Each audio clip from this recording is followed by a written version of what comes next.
Pwede magsalita ulit. Magandang umaga. Magandang umaga po sa ating lahat. Kamusta po kayo? Pinapakilala po natin ika-anim na kalahok, Toastmaster Sheryl Hermosa Ebron. Toastmaster Sheryl Hermosa Ebron, ika-anim na kalahok. Ano ang iyong kwento? Bakit ka sumali sa Toastmasters? At para sa akin ba ito?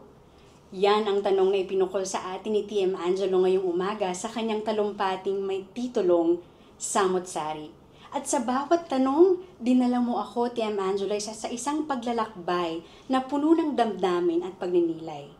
At nais kitang pasalamatan at nais kitang batiin dahil napansin ko na ang pinakamalakas na bahagi ng iyong talumpati ay ang paggamit mo ng personal na karanasan na bukal sa puso, hindi teorya, hindi haka-haka, kundi totoong kwento ng isang tao o miyembro ng Toastmasters na naglakbay sa Toastmasters. Kaya't madali nitong napukaw ang aking interes at damdamin. Ngayon, paano ba natin mas mapapahusay ang iyong mga susunod na talumpati? Maaari mong subukan ang dalawang mungkahing ito. Una, ang pamagat mo ay Samot-Sari. Napakaganda, napakahusay dahil nakuha nito ang aking interes at mas gusto ko pang lalong maraman kung ano ang content o nakapaloob sa kwentong ito. Subalit sa aking pakikinig, mas hinahanap ko kung paano mo ito muling ibabalik o idadagdag sa gitna at lalong-lalo na sa iyong pagtatapos ng iyong kwento. Kung maikokonekta mo ito, pagkat nagamit mo na ito sa iyong unahan sa pamamagitan ng iyong pagsasabi na bawat isa sa atin ay may samot-saring kwento. Kung maikokonekta mo ito sa gitna at sa iyong hulihan, mas mapapagtibay pa ang struktura ng iyong talumpati. At pangalawang mungkahi, maaari mo pang dagdagan ng mas tiyak na detalye ang iyong storya sapagkat habang mas nakikita ng tagapakinig ang larawan ng iyong karanasan, mas malalim itong tumitimo sa aming mga damdamin at puso. Maaari mong dagdagan pa ng ilang konkretong halimbawa ang iyong storya tulad ng aktual na sinabi ng iyong mentor, eksaktong lugar kung saan naganap ang tagpo o emosyon mong naramdaman sa eksenang iyon.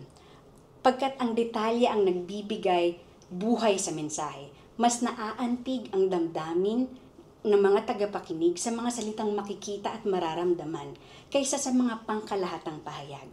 Ang mga tagapakinig ay hindi lamang makikinig kundi mararamdaman nila ang iyong kwento. Sa kabuuan, TM Angelo, nagbigay ka ng isang kwento na personal at tapat sa iyong puso. Kung aking bubuo din ng aking mga mungkahi, una ay pag-igtingin ang struktura ng iyong talumpati na nakapalibot sa tema ng Samot-Sari, ang title o titulo ng iyong talumpati. Pangalawa ay dagdagan pa ng tiyak na detalye ang iyong storya. At kapag naisakatuparan mo ito, ang iyong tanong ay hindi lamang magiging tanong mo, kundi magiging tanong naming lahat. At sa huli, magiging sagot din naming lahat, oo, para sa akin ito, para sa iyo ito, at para sa ating lahat ang Toastmasters. Dahil ang ating samot-saring kwento ay dapat marinig at sa pagbabahagi nito, tayo ay nagbibigay halaga sa ating mga tagapakinig.